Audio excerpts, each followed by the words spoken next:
Olá, gente. Eu sou Carlos Augusto e estou aqui desejando trazer um memorável podcast.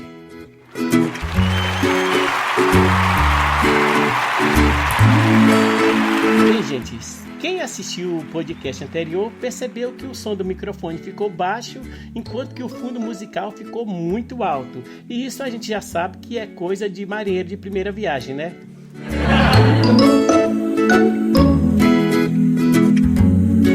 O fato é que por este motivo iremos tratar do mesmo assunto, ou seja, vamos falar da tão almejada e ao mesmo tempo tão evitada velhice.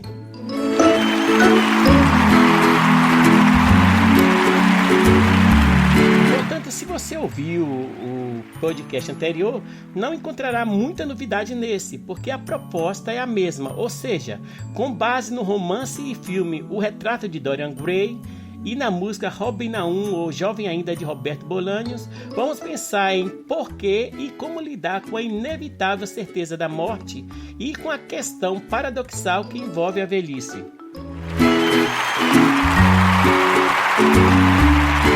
Quando estou falando de questão paradoxal da velhice, eu quero dizer essa coisa que muitos pensam e que apenas poucos dizem, né? Esse negócio assim, eu quero, mas não quero envelhecer. Ou seja, eu quero ter uma vida longa, mas não quero ficar velho. Dá para entender isso?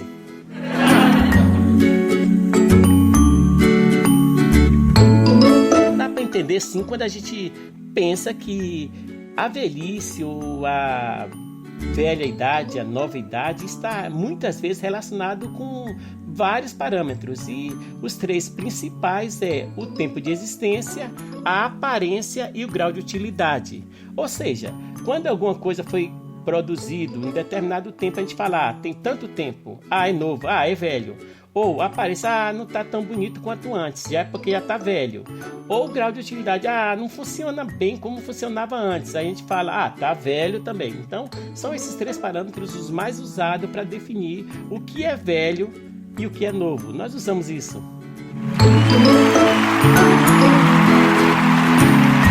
Quando eu falo disso, eu me lembro, eu até contei no podcast anterior, um episódio que aconteceu com o Padrinho Bió, que é o avô de minha esposa.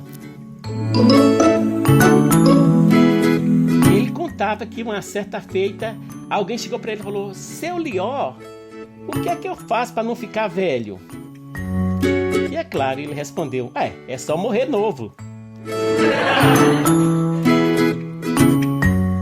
Bom, no caso é a questão dos parâmetros, né? Para Padrinho Lió, quando alguém não quer morrer velho, ficar velho, é porque morrendo novo não vai ficar velho. Enquanto que, na verdade, as pessoas talvez estivessem pensando em outra questão. A questão em conta, o parâmetro que eles estavam pensando era o grau de utilidade ou aparência. Ele dizia, como é que eu faço para não ficar com os efeitos ou defeitos decorrentes da velhice? Eu acredito que foi isso que a pessoa pensou.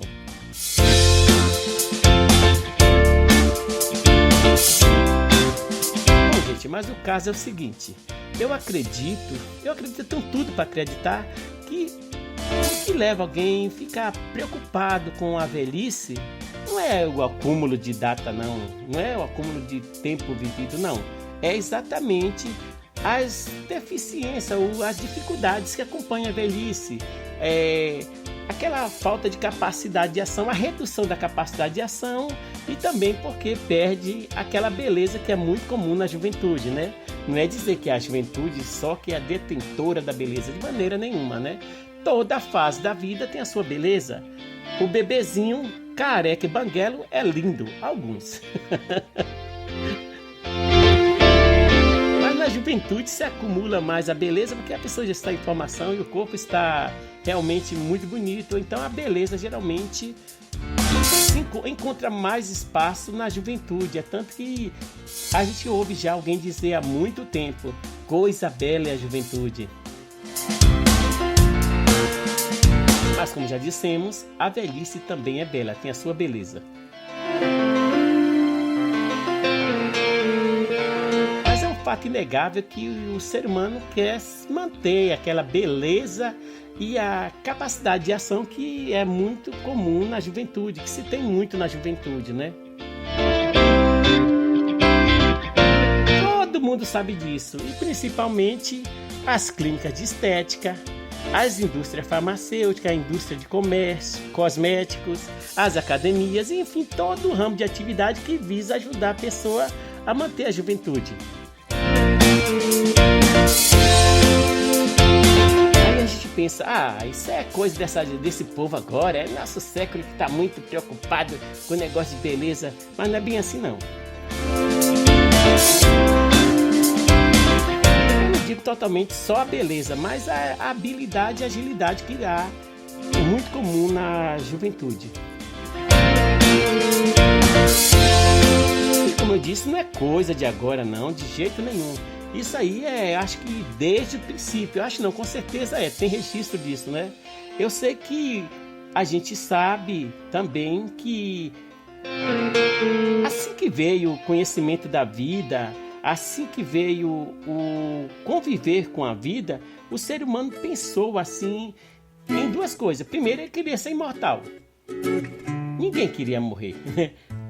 Aí, como não conseguiu a imortalidade, o homem pensou, pelo menos ter uma juventude eterna, ser jovem por muito tempo.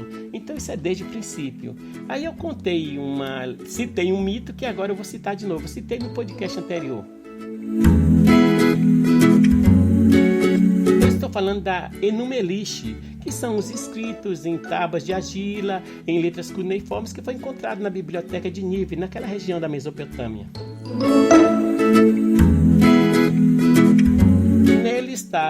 Nesse Enuma-Elixe está a epopeia de Gilgamesh, que é o primeiro mito que se tem registro, né?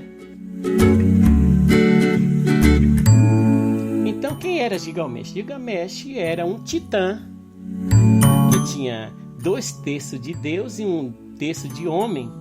E ele, por causa de todo esse poder que tinha, era rei de Uruk. E com esse todo poder, Gilgamesh fez coisas absurdas, né? Mas não estou aqui para falar sobre a vida de Gilgamesh. Eu quero falar só esse ponto exatamente, esse desejo pela imortalidade e pela juventude eterna.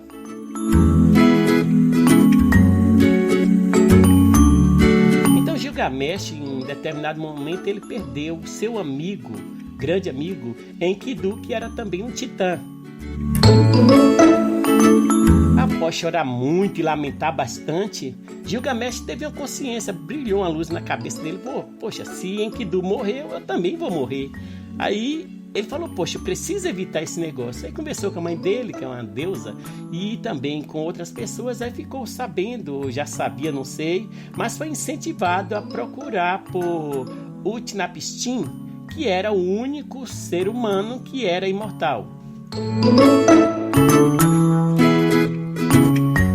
Acontece que para chegar até Utnapishtim, o Gilgamesh teria que enfrentar sérios e perigosos desafios. E ele fez porque o que ele queria valia a pena.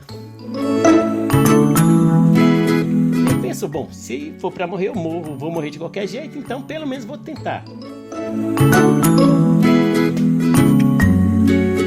O fato é que depois de enfrentar sérios desafios, o Gilgamesh chegou até Utnapishtim. Para quem não sabe, Utnapishtim é o equivalente ao Noé do dilúvio bíblico. Só que quando Gilgamesh encontrou com Utnapishtim, viu que não era possível realizar o seu desejo.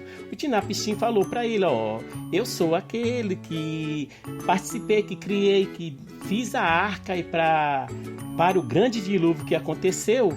Acontece, cidadão, que eu não tenho poder nenhum. O meu poder é só viver para sempre, porque foi um presente dos deuses. Se você quiser esse poder, você tem que ganhar dos deuses. E ele nem sabia como a ficha de Gilgamesh estava feia com os deuses, viu?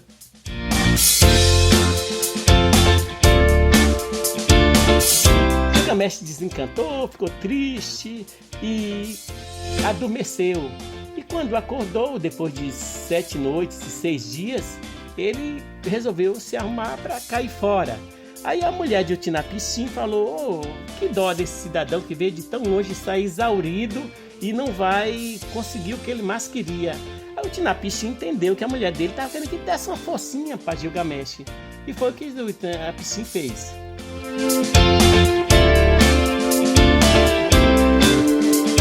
Utnapishtim chegou para Gilgamesh e falou: Gilgamesh, eu te revelarei um segredo, é um mistério dos deuses que estou te revelando. Existe uma planta que cresce sob as águas. Ela tem um espinho que espeta como o de uma rosa. Ela vai ferir as tuas mãos, mas se conseguires pegá-la, terás então em teu poder aquilo que restaura ao homem sua juventude perdida. É claro que Gilgamesh aceitou, né? Claro, se não tinha imortalidade, pelo menos tem uma juventude. Gilgamesh fez isso, amarrou pedra nos pés e desceu até a profundeza das águas, conseguiu pegar a planta, furou a mão de certo, né? E voltou. Acontece que quando Gilgamesh voltou, que encontrou-se com o barqueiro, que era o Xanabi. O Xanabi era o barqueiro, que é equivalente a Coronte da mitologia grega.